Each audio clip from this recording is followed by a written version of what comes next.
High বন্ধুরা, আমাদের উত্তম উত্তম ভাই এখন খাসির মাংস বানাচ্ছে। আমাদের ঠাকুর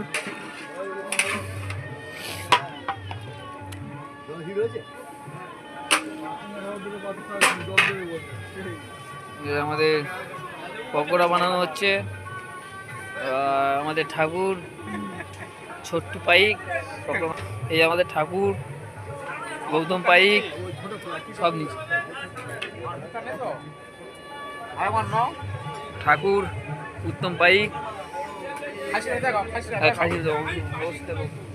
এই আমাদের খাসির মাংসের রেসিপি।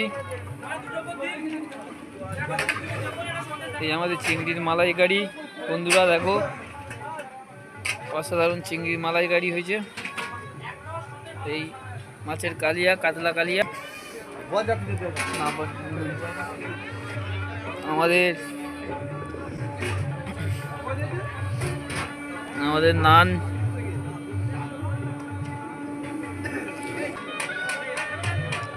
আমাদের রান্নি। দেখো হয়ে গেছে, রান্না কমপ্লিট। এখন আমাদের ছুটির পালা।